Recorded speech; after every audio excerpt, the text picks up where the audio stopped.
should be able to see.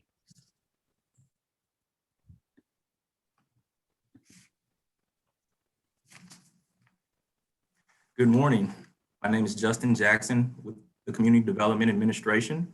I'm joined today with Tayo Afuape, and today we will be going over some training programs and some workshops for our 2022 CDBG funding cycle. So we thank you for taking your time today to join us as we prepare for the upcoming round of Community Development Block Grant Funding, or CDBG funding.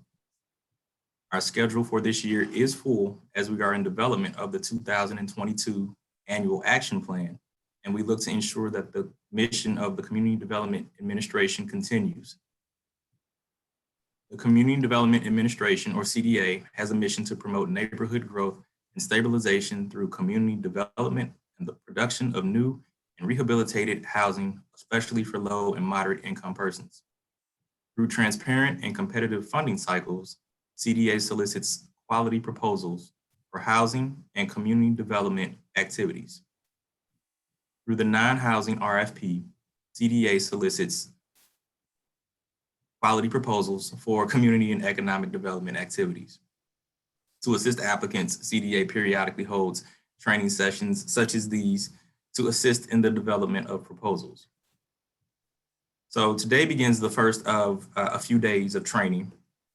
We have about 4 training sessions this week that we want to make you aware of and that we want to keep you informed of.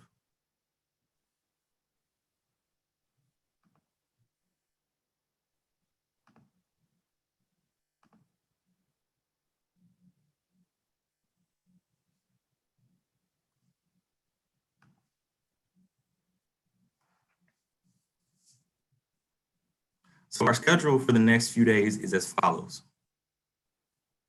Today, Monday, July 26th, we will hold a training for our EGRAMS system, which is an electronic grants and inventory management system.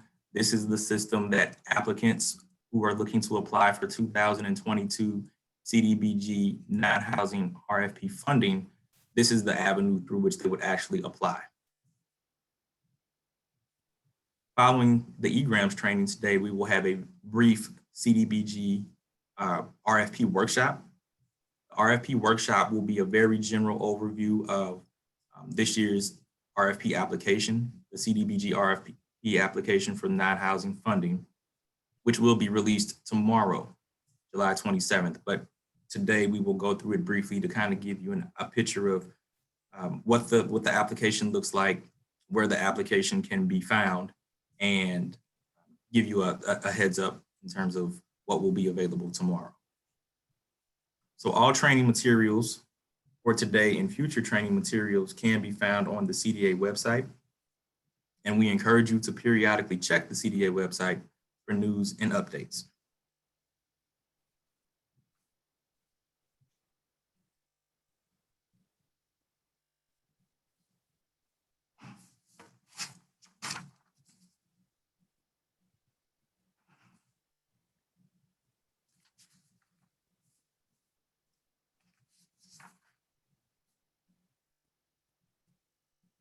So I mentioned earlier our EGRAMS system, which is a web-based application used as a grant management system by the Community Development Administration. We have used this application for roughly the last 6 years. So it's become a part of our annual process in terms of evaluating the submission of applications, as well as the evaluation of applications during our funding cycle. Some of its uses include being able to search for existing CDA grant opportunities, being able to apply for CDA funding online. After you apply for CDA funding online, this is the website or the avenue that we use to allow applicants to review their funding status. And in the event that an agency is awarded funding, they can review the contract status of their application online as well. It's a very helpful resource in terms of keeping us not only interactive with individuals or entities that have applied, but being able to see and maintain the ongoing status of your application and respond back to agencies that have applied, and CDA. Through EGRAMS, you are able to update your contact information online. So if there are any changes during your application process, maybe your point of contact changes, or if there's any changes on our end, we're able to update our contact information and make those exchanges online. Lastly, for agencies that are awarded, this is the entity through which you will submit programmatic and financial reports online. We will get into the details of that during our presentation next and through additional trainings later this week. But agencies that are awarded funding through CDA, through EGRAMS, you submit your programmatic and financial reports online. So we no longer operate with physical documents. There's no longer a submission of those type of documents. Everything is electronic. So that's very helpful, especially in light of today's current environment.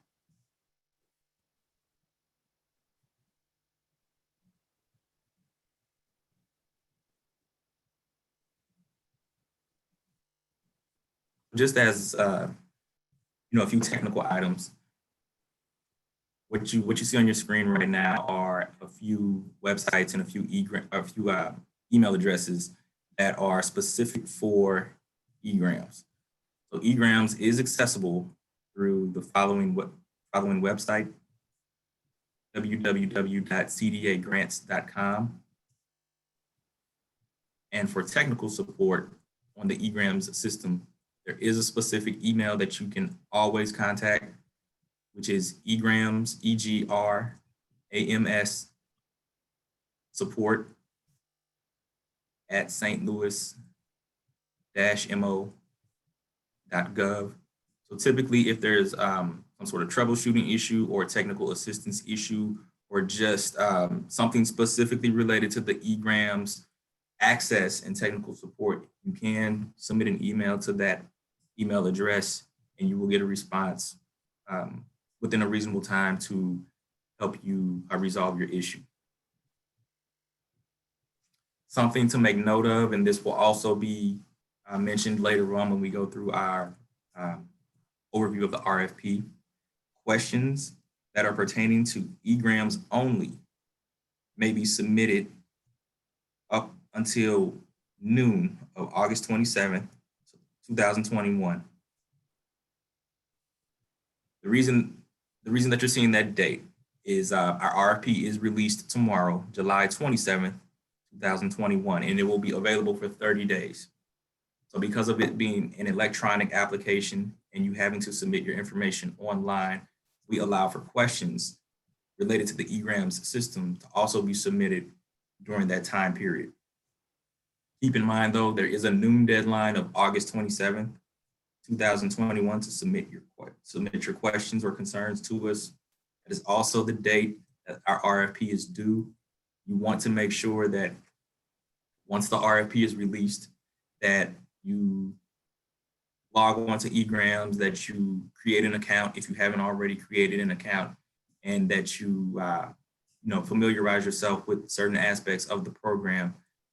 Tayo is going to go over some of these things in the presentation shortly, but it's always our recommendation that you familiarize yourself with EGRAMS, how to navigate through it, because it takes more than a day or 2 or 3 to submit your application and make sure that you have all necessary documents in EGRAMS and with your application that you're going to support. So if there's any questions, if you have any major issues that you run into, we definitely encourage you to reference that EGRAMS support at stlouis-mo.gov email. Send us your question and we will make sure that it gets resolved.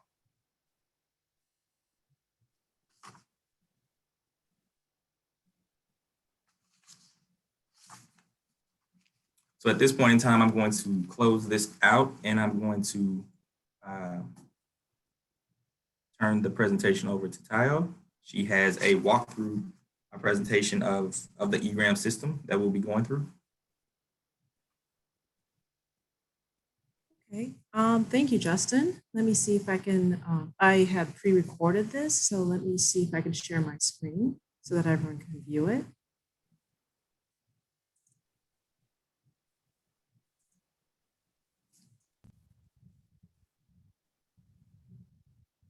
And can everyone see my screen okay?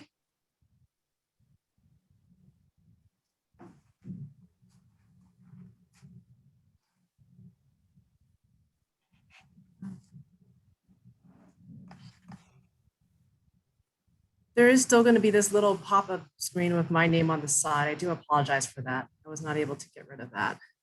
Let me see if I press play.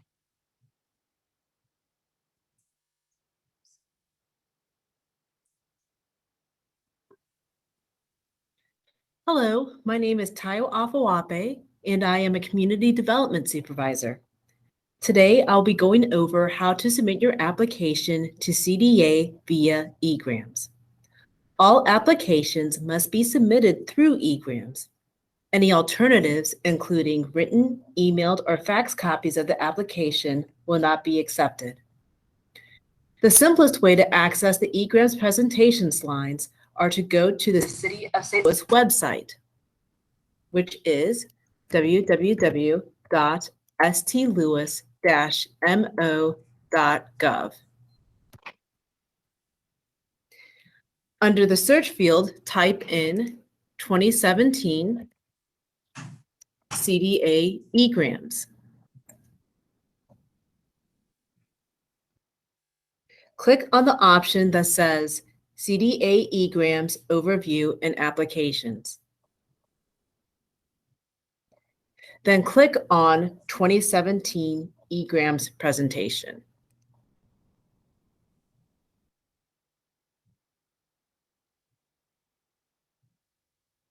These EGRAMS slides provide very detailed instructions. I encourage users to follow them as they prepare the application in EGRAMS. If you do not have the slides in front of you, please make note of the slides that I will reference throughout this presentation. For the sake of time, I will only highlight certain slides. To access EGRAMS, go to cdagrants.com. As a caveat, I will be using a test version of EGRAMS. This test site, however, is similar to what the user will be viewing.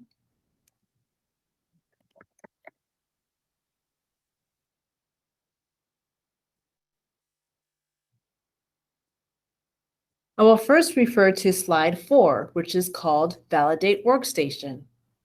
Once users are on the EGRAMS website, they should validate their workstation to ensure they have the minimum software and hardware requirements. Click on Validate. Wait to see 3 green check marks. These check marks indicate that JavaScript and pop-ups are enabled and that the user is operating under a supported browser. Slide 5 refers to Registration to Submission, 7 Easy Steps.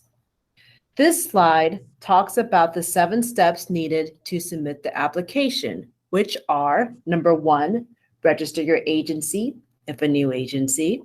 Number 2, create a user profile, if you are a new user. Number 3, start a new application. Number 4, assign agency users if multiple persons will be assigned to enter different sections of the application. Number 5, enter edit application. This step would be performed when first inputting information into or revising the application. Number 6, validate grant application to ensure the user populates all fields and that certain data points are consistently entered. And number 7, print submit application, to print a final version of the application for the agency's records and to submit the application electronically to CDA. Slides 6 through 9 refers to step 1, called Register Your Agency. The user will need to register the agency if you have not already done so. To register or to check if the agency needs to register, click on Register Your Agency. Users will first see a pop-up box requesting them to enter the agency's federal ID number and agency name. Let us ignore that for a second and click on the ellipses to check if the agency is already registered.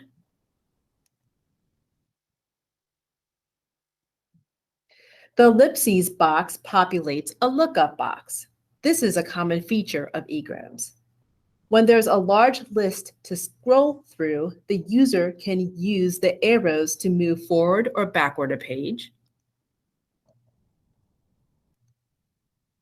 or use the double arrows to go forward or go to the first or last page. For easier lookup, the user can also type in a keyword preceded and followed by a %sign. For example, if my organization is called XYZ organization, next to the description box, I could type in %sign XYZ and click Lookup to display organizations with the word XYZ. Since I am in the system, I would skip this step. However, let me assume that I am not in the system. I would then need to complete at least all fields marked with an asterisk. There are several fields on the screen I would like to emphasize. The first field being the federal ID number. The user cannot change the federal ID number once saved, so make sure it is correct. Secondly, after I input the state and the zip code,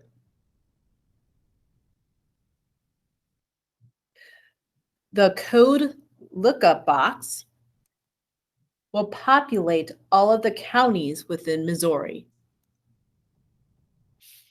Everything is in alphabetical order except for St. Louis City, which is the last option.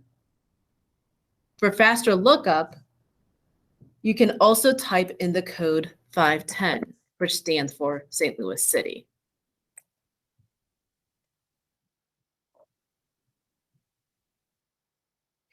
Slide 11 refers to step 2, create a user profile. Users must complete this step if they do not have a user profile. The pop-up box indicates that a user profile cannot be created if the agency has not registered. The user who will be responsible for creating the application must be designated as the project director. Oops, let me clear this out.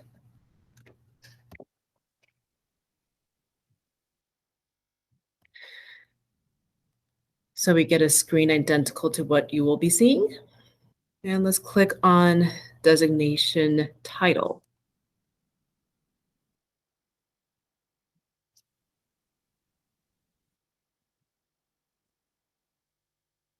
Okay.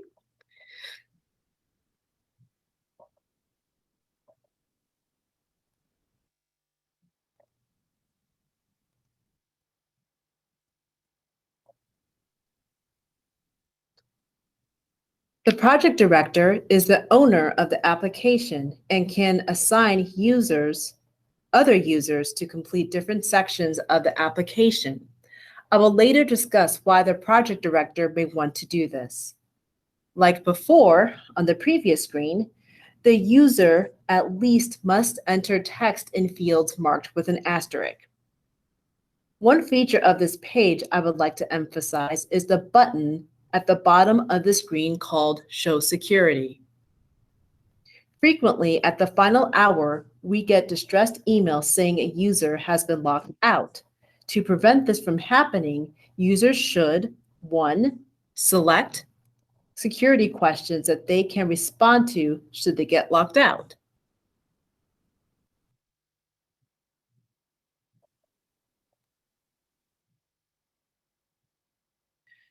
2, write down the username and password and put it in a discrete place.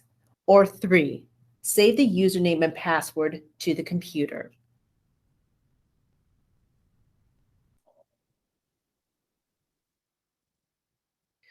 After creating a user profile, log into the system by clicking on EGRAMS Login. I am now referring to slide number 14. After creating a user profile, I just clicked on EGRAMS Login and notice that my username and password is auto-populated because I saved them to my computer so that I will not get locked out of EGRAMS. The next slide I would like to highlight is slide 16, step 3, start a new application.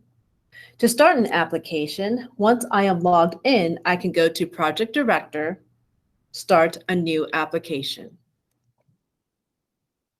To add a new application, make sure the Add button is highlighted.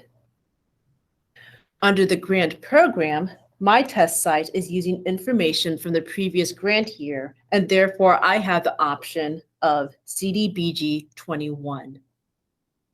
Your screen will populate the option that is appropriate for you. I will next type in the project number and the project title.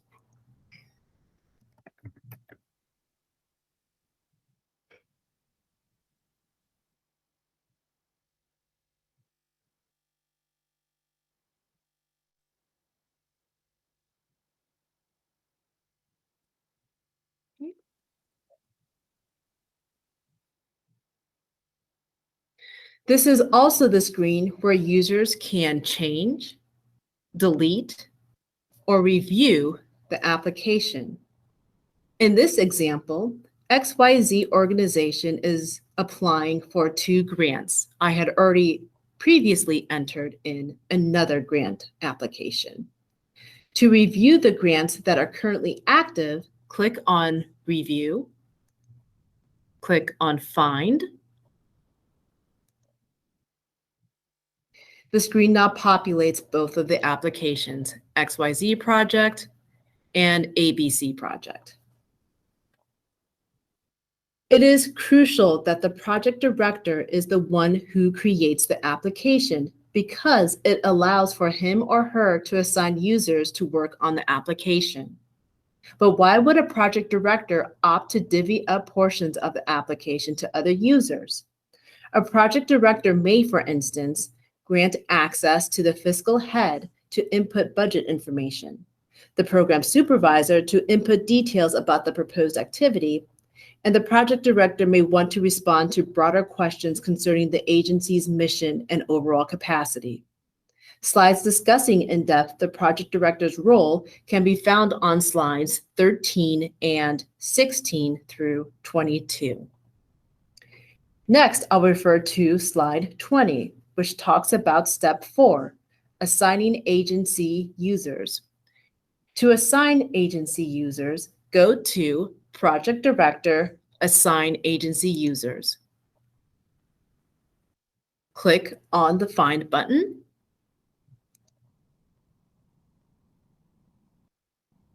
And then click on the Assign button.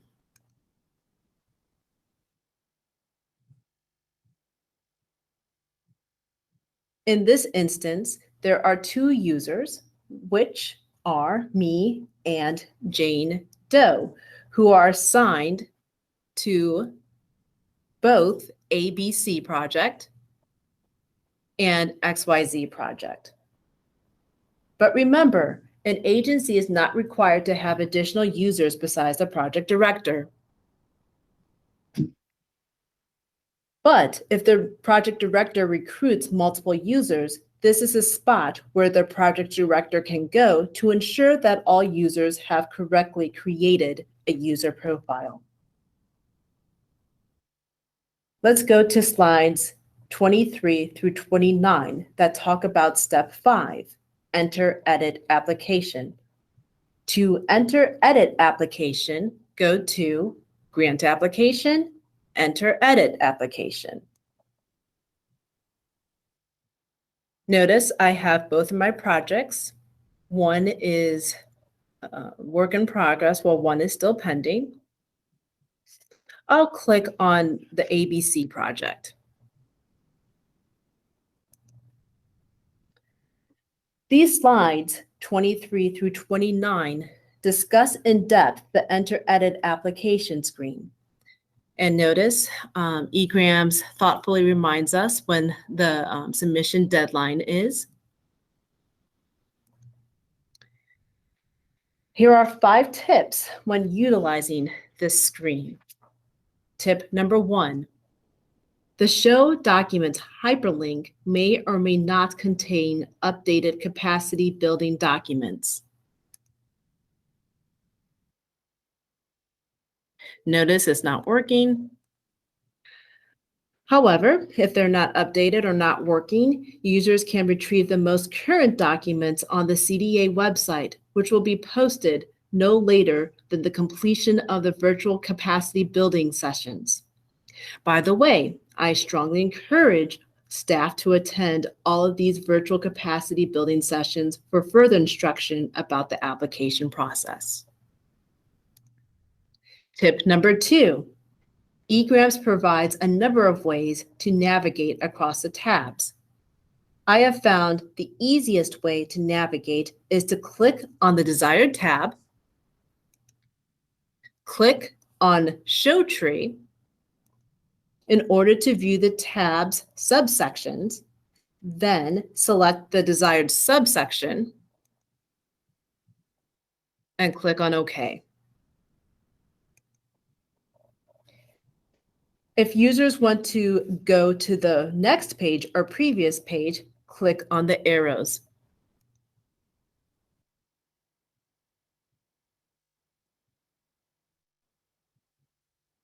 If a tab is grayed out and the user cannot click on it, it is because the project director did not grant the user access to it. If this is unintentional, go to your project director to rectify the situation. Tip number 3, EGRAMS allows users to cut and paste from previous applications through the copy button.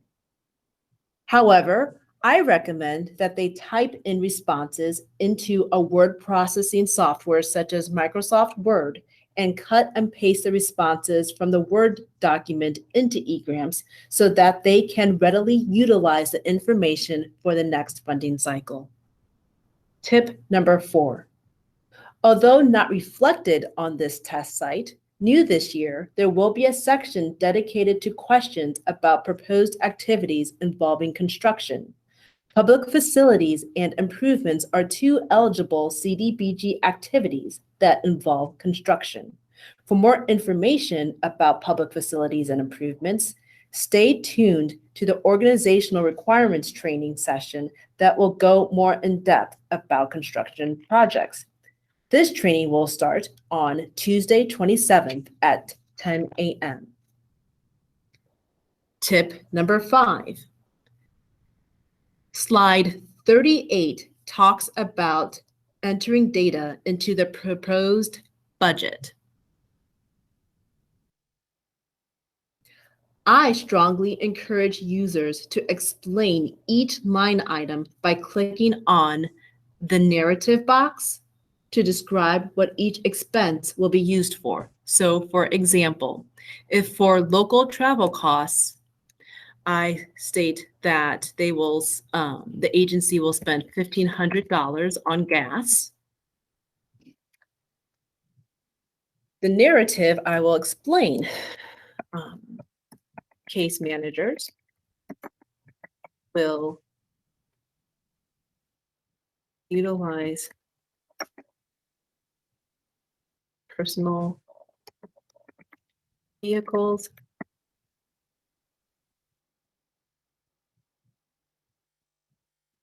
to check on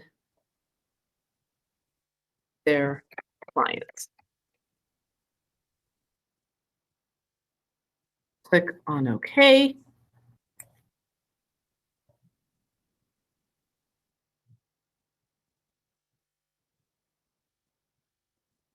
And let's click on Save.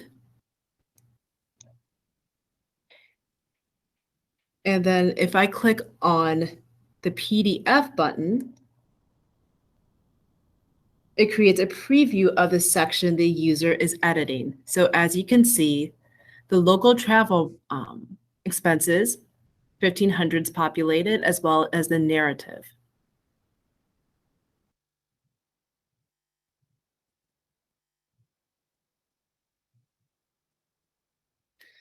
Slide 40 refers to step 6 of this process, validating the grant application. After entering the application into EGRAMS, check that your application is free from errors. As highlighted on slide 40, 2 important suggestions are that users should validate each section upon completion and allow themselves several days, not hours nor minutes, to validate the application. EGRAMS within CDA is affectionately called errorgrams because it seems like the more data you enter, the more error messages you receive. So again, validating each section allows users to better manage coping with the error messages. For example, let's say that the section I am currently on is complete. Notice that the error button is grayed out. I've already clicked on Save, and now I next would click on Validate. Notice when I click on Validate, the error button becomes active. And I get a dialog box that details the errors. Also notice that the errors are outlined in red. Let's see if I can show it here. Oh. Let me go to another example where I can show that to you.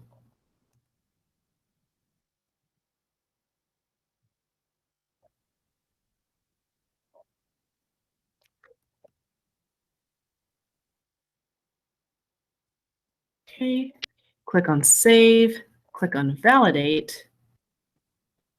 Okay, the button appears, click on OK, and notice this is an example where you can hover over the red boxes in order to tell me what the error is. I can also click on the error button and select the error, and EGRAMS will direct me to the errors.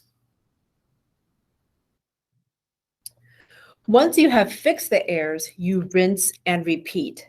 Click Save, Validate, Fix Errors until you have no more errors. Slide 41 refers to the 7th or last step called Print Submit Application. Assuming that I have validated each section, I next would want to print the application for my records and submit it to CDA.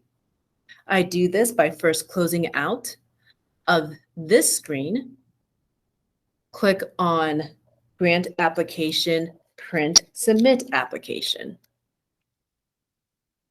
And then I would click on the hyperlink. I was working on ABC project. Now, I have just discussed how users need to validate each section of the application to minimize errors. This is now the time to validate the entire application.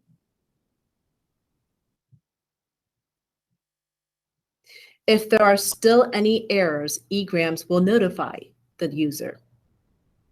Correcting the errors would be similar to what I just described.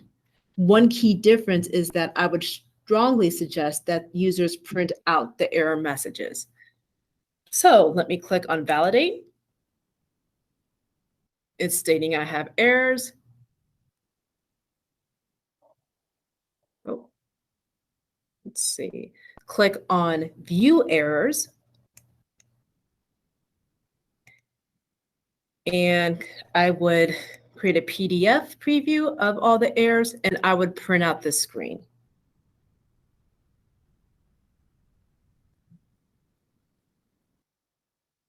After printing out the screen, I would close this out, go back into Grant Application, enter Edit Application, click on the project that I'm working on, and start tackling those error messages. So slides 42 through 43 discuss how users can create a PDF to print the application. So let me go back into Print Submit.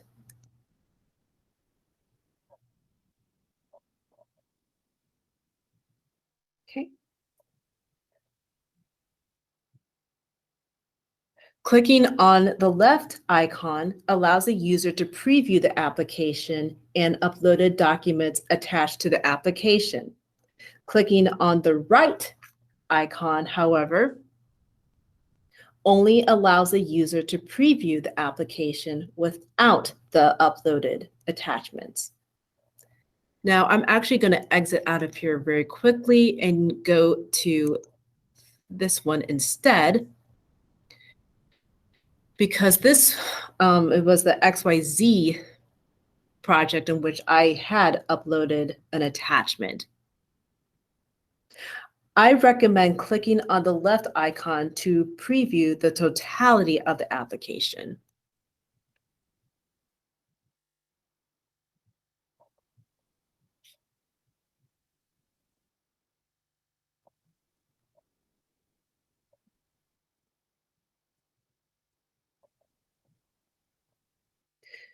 Notice, in this example, I have already attached the 501c3 letter.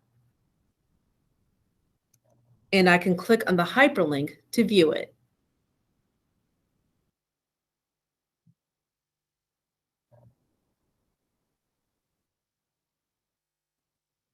Back there again.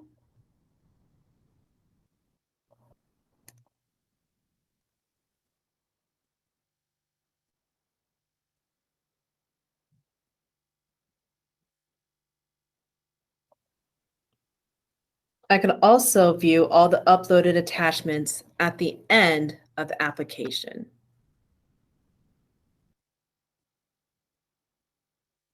Okay, see, so page 21 and 21, that signals the end of the application. And notice the uploaded attachment is there as well. Slides 44 through 45 talk about submitting your application.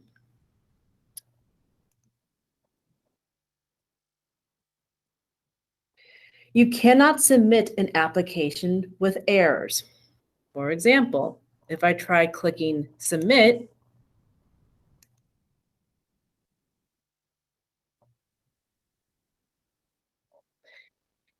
it tells me I have errors, so it will not let me submit the application. In the past, many agencies have reached this point in the application process at the final hour, but because they cannot resolve the errors in time, they fail to submit the application. Please do not be one of these agencies. Not only start the application process early, but also start the validation process early as well. That way, if you need assistance in resolving errors, you will have ample time to resolve them and submit the application in a timely fashion. So again, please start this process early. I have highlighted the key slides on how to follow the 7 steps to submit the grant application. I will now review some other helpful tools. Slides 47 through 48 go over how to edit user profile. Slide 49 talks about how to edit the agency profile. To do that, I would go to Administration, Agency Information. make sure to click on Change and Find before making any revisions. Note, I cannot change the federal ID number because it is grayed out. This is why it is important that users enter the correct number when they register their agencies. Slide 50 talks about what to do if you forget your password. So I'm going to log out and go to EGRAMS login. So let's say I forgot my password.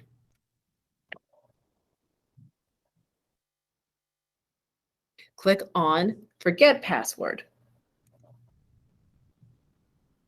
You would type in the username and automatically populates, or will, excuse me, not populate, but prompt users to answer the security questions in order to create a new password. Remember that you should have already created your security questions when you created your user profile.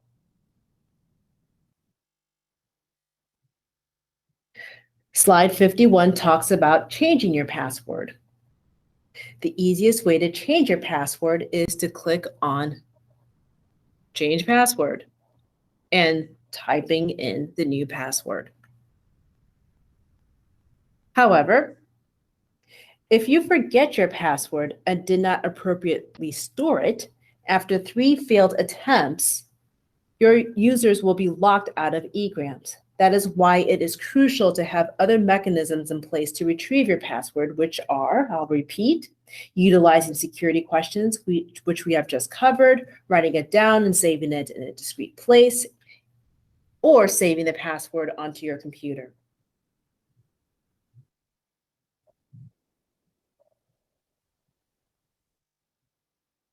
In summary, number 1, start creating your application early.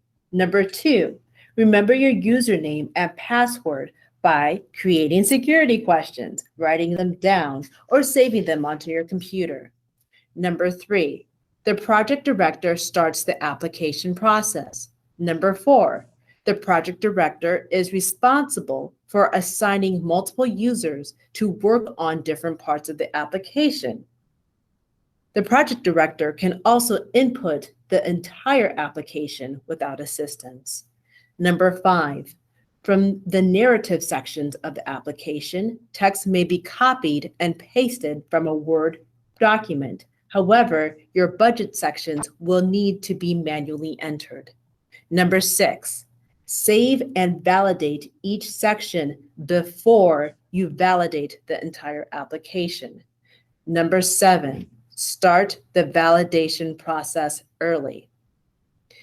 If you encounter any problems, my first suggestion is to review the slides and this presentation again. If that does not help, number 2, reach out to your project director because the project director may not have granted you access. If that still doesn't work, then email the CDA help desk at egramsupport@stlewis-mo.gov. You must email the CDA help desk no later than 12 p.m. on the date of the application, 12 p.m. on the due date of the application. This concludes my presentation. Thank you for your time.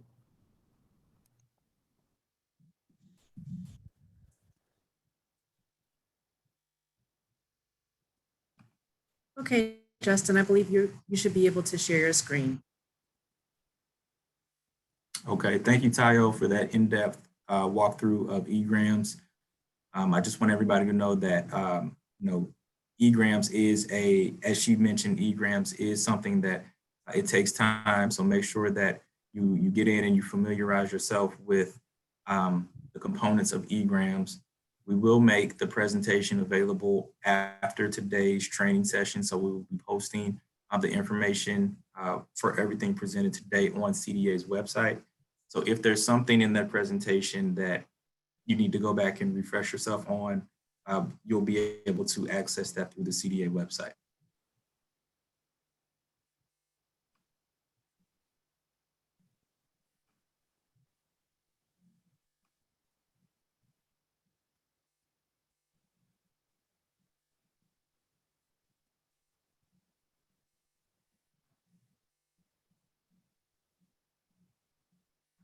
So what we'll be doing next is we will be going through a general overview of the RFP, request for proposal, that will be available tomorrow. Again, the proposal is available for download on the CDA website, or for access on the CDA website, and further instructions in terms of how to get that RFP provided not only today but on the website as well.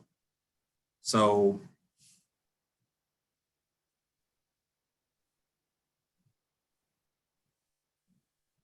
community development block grant funding provides funds to municipalities and other governments around the country to develop viable urban communities. This is accomplished by providing affordable, decent housing, suitable living environment, and by expanding economic opportunities, principally for low and moderate income persons. All activities must be consistent with one or more of the following HUD national objectives.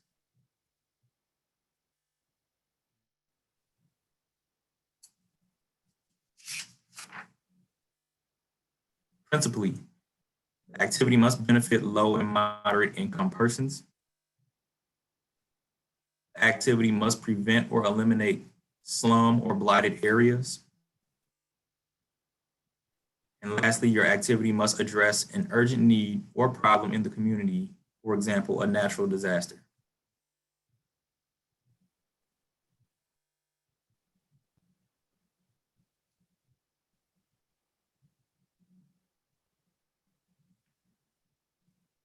As an entitlement community under the CDBG program, the City of St. Louis receives annual funding allocations from the federal government to fund activities to address these national objectives.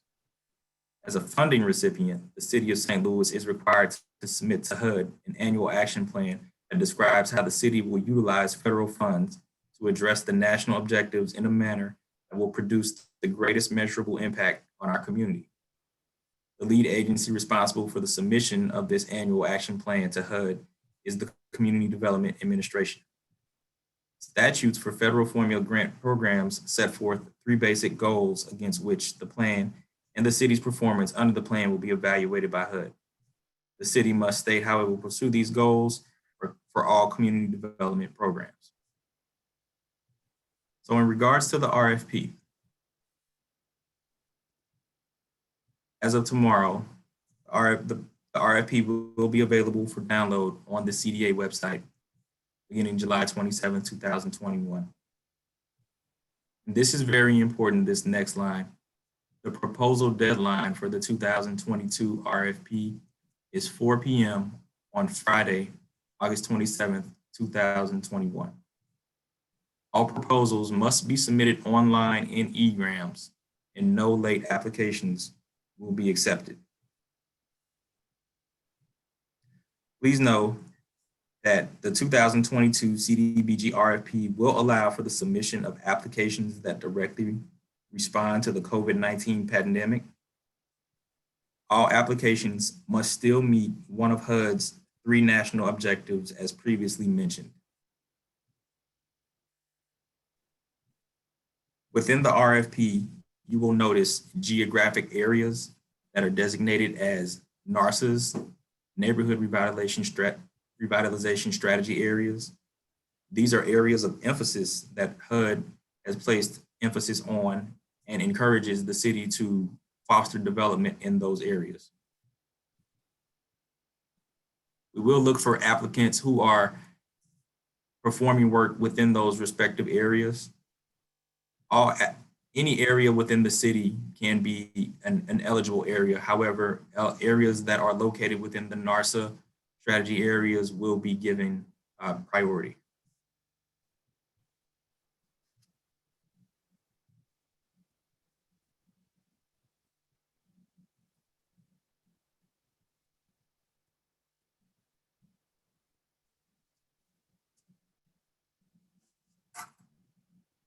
So again, the application will be available for download tomorrow on CDA's website. All questions related to the proposal itself, any supporting documentation, and the funding process must be submitted to CDA by August 13th, 2021 by email to cdbg@stlouis-mo.gov. Now, I want to be specific with something. There are two avenues in which you can submit questions, but I want to be clear about which avenue you should submit your particular question on. If you have a question related to the actual RFP itself, the proposal, the form, the supporting documentation, things like that, you have until August 13th to submit your question directly to cdbg@stlouis-mo.gov. Once we receive these questions, CDA will provide answers in writing and post frequently asked questions and answers on CDA's website. Questions pertaining to the EGRAMS system, you have up until August 27th, 2021, which is also the deadline date of the RFP. You have until that date to submit questions if you have a question or an issue that's pertaining directly to the EGRAMS system. No questions will be taken or answered by telephone or by direct contact with CDA staff. So I just wanted to make that distinction between those two avenues in the event that anyone has a question that they may want to submit.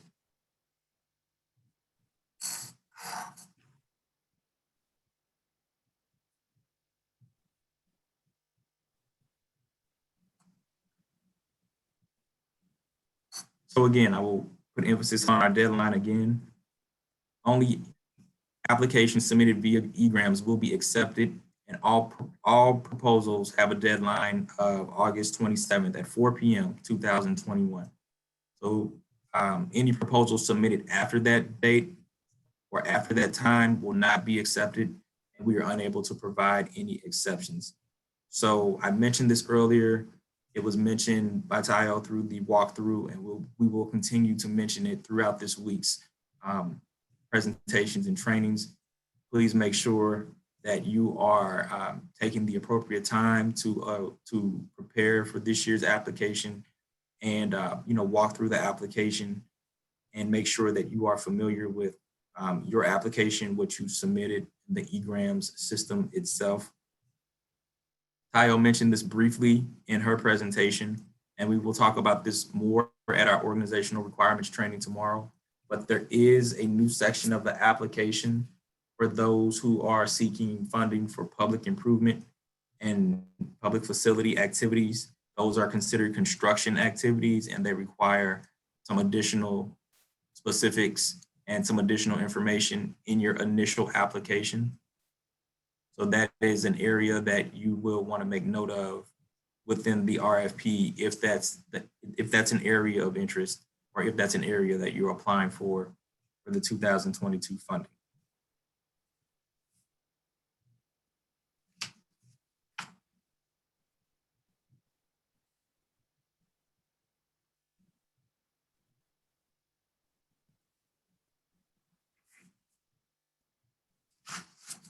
At this time, we will look to answer any questions or comments that may have come up. I see that there were a lot of, not a lot, but there were a few questions that came up during the EGRAMS presentation. So we'll go ahead and look to answer those questions now.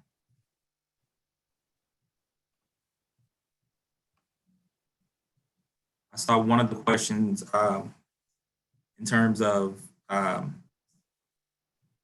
the recording and the presentation being available after today's presentation. Yes, the recording and the presentation will be available after today's presentation.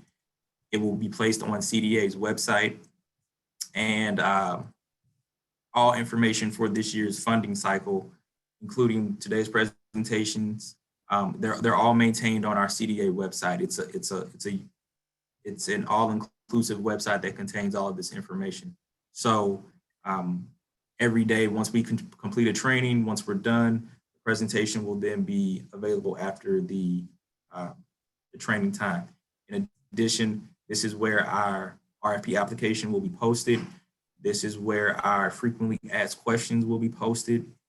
And currently on that website, we already have items posted such as our funding priorities and other public hearing notices, so that the public has access to that information and they can navigate and click on those links. There was another question in regard to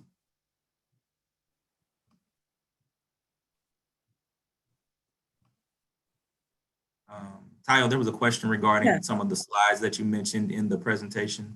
Did you want to share information about that? As Justin was saying before, apparently the slides weren't, my recording wasn't very clear, but when it gets posted, I think that will be clearer. So I do apologize for that. Another question regarding in EGRAMS, if you generate a PDF, is that information locked in, or can you go back and make changes? Yes, so once you view that PDF, you can always make changes, click on save, click on validate, and then you can click on PDF again, and it will update those changes. And let's see, there's another question regarding where to access those slides. I can show you that again. Or actually, if you go into, what's the best way? I'll try to share my screen so I can show you guys.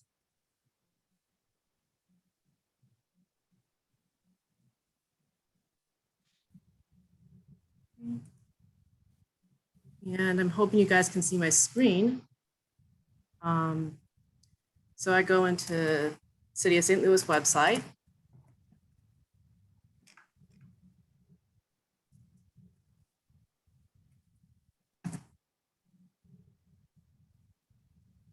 And on search, I click on 2017 CDA EGRAMS, click on search. Click on CDA EGRAMS Overview and Applications. And this is where you get those slides, 2017 EGRAMS presentation. So these are the slides I'm referencing. At the bottom of each page, there's a number. So when I'm saying slides 1 through 5, you can see that they are notated at the bottom of the screen. I'm assuming when my video gets uploaded, it will also be here as well. And also this is Justin's presentation on EGRAMS that has already been uploaded. So that's where you would get both the actual slides that I referenced, and also we'll upload the recording here. Tayo, while you're on that, could you go back to that screen for just a second? I want to show everybody something. Okay. If you go to CDA's homepage,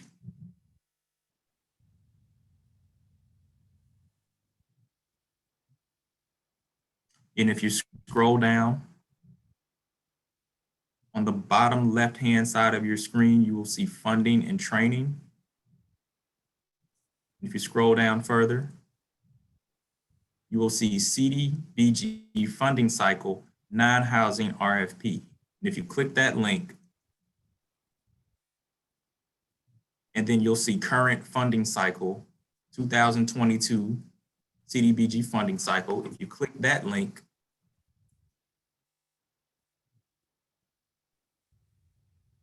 this is where you will be able to access the RFP for download.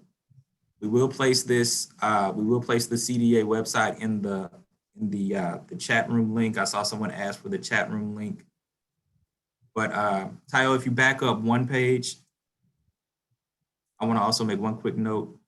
Yeah, on this page right here that gives you access to the 2022 funding cycle, there's also a link to EGRAMS, to the actual EGRAMS website through this page as well. So as you're going through this year's documents, if you need to go to to EGRAMS for any reason, there is a shortcut link on that page.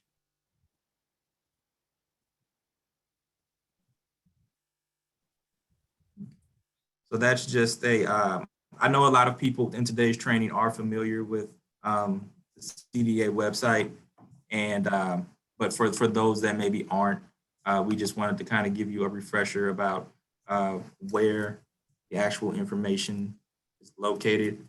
I am placing the website link for CDA in the chat room right now.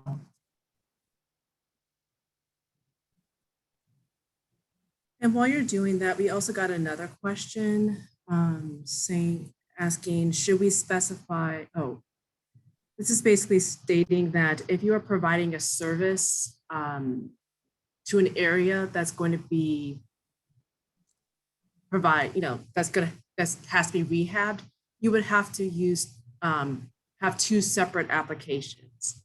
Do not combine both the like the public service or the actual service that will be conducted on the site and the construction project together. Otherwise, it's not eligible. They have to be two separate applications.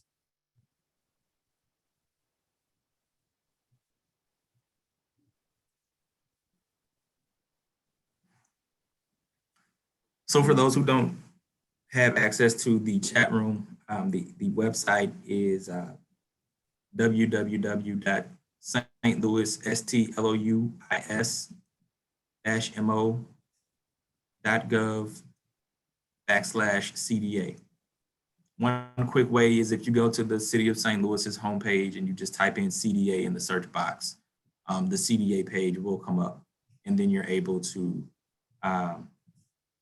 access today's information as well as any other information that you're looking for on CDA's website.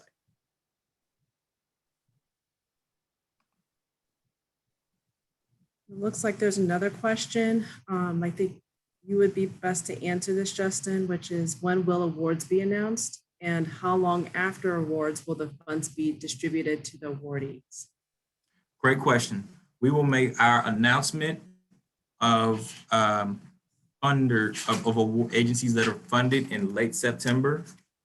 So you will look to hear from us in late September, probably the last week of September, maybe even the first week of October, about what agencies that we're recommending for funding. Your funding will be conditionally awarded. It then goes through a separate process where we internally at the city have to present all of the agencies that we're recommending for final approval through our Board of Aldermen. But agencies that we are recommending for funding will be announced roughly last week of September, early October. So after those announcements are made, I'm glad this question has come up because we'll be bringing this up during the organizational requirements also, and as well as best practices and other presentations. Your funding will be available after you have entered a contract with CDA and after you have submitted your appropriate programmatic and financial requests.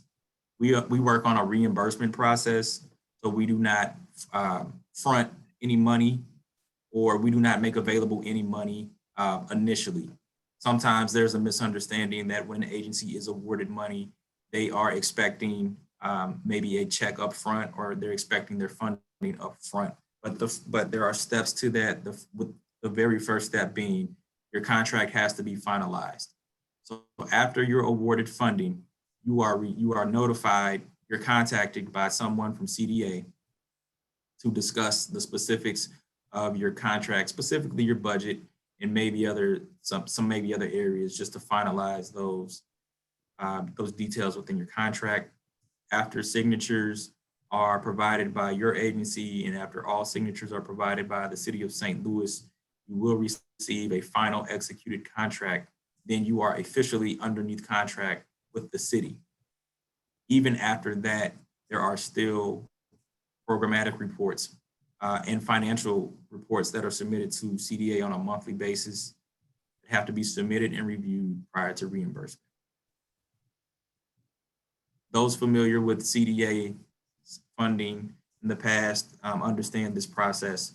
But for any new agencies out there, we just want to make that distinction that this is not an advance of any money, or this is not an upfront distribution of any type of funding. There are additional requirements that are necessary, specifically after a contract has been finalized.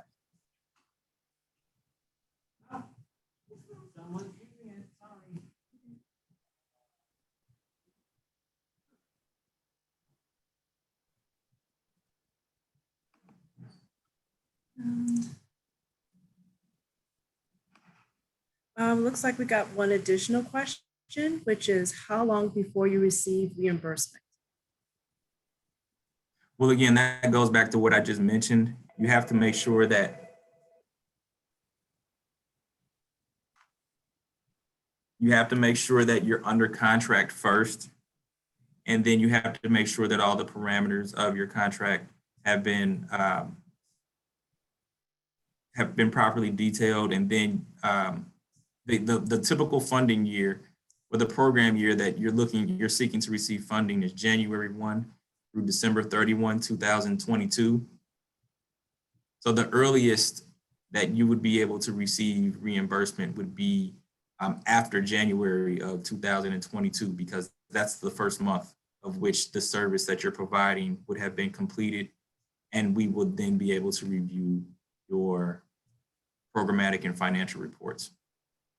I would also like to So mention, go ahead. I'm sorry. It varies depending on whether or not your contract is still being processed, or if there's clarification that's needed on our end from an agency.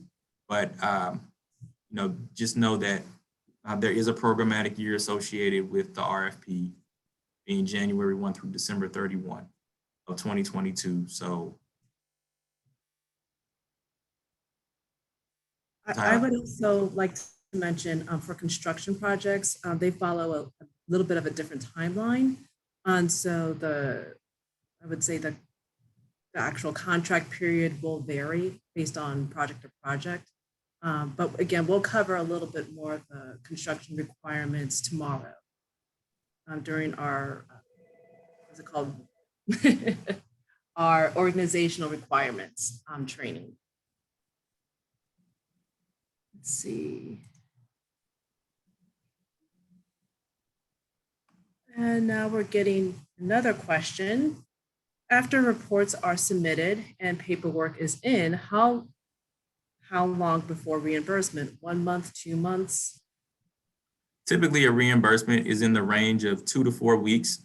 It takes about 2 to 4 weeks for a typical reimbursement to be processed.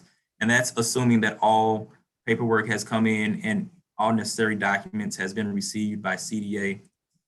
Your reimbursements are due by the 15th of the month following the month in which the service was provided. So for example, your reports for the month of January 2022 would be due by February 15th, 2022. Upon review of the programmatic and financial reports that have been submitted, assuming that all things are correct, it takes about 2 to 4 weeks, anywhere between that time, to process a reimbursement.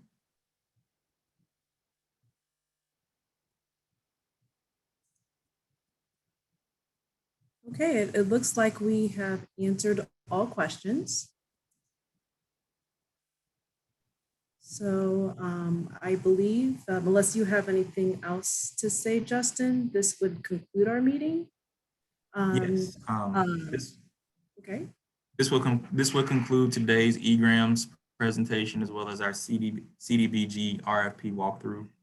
We'd like to thank everybody for taking time today to tune in to us and participate in today's training session.